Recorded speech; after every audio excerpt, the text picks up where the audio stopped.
Matagal ko nang sinabi dyan, dapat tumbukin yung mga mastermind, tumbukin yung may kasalanan, just seek the truth, inaantay po ng mga kababayan natin.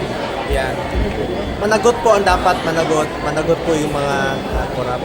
So, ako po, I am one with the Filipino people in this fight and crusade against corruption in government.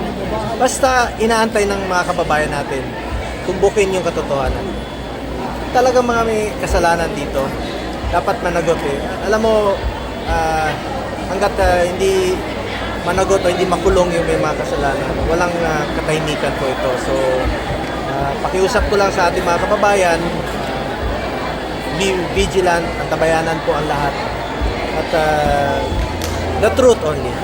Seek the truth.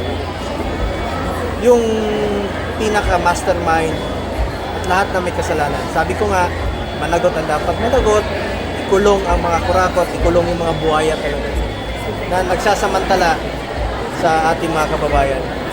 Dami po naghihirap ngayon. Sobrang dami po mga kababayan natin na naghihirap.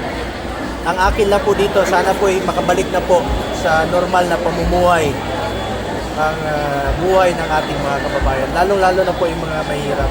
Kawawa po yung mga mahirap. Kawawa yung mga mahirap natin kababayan.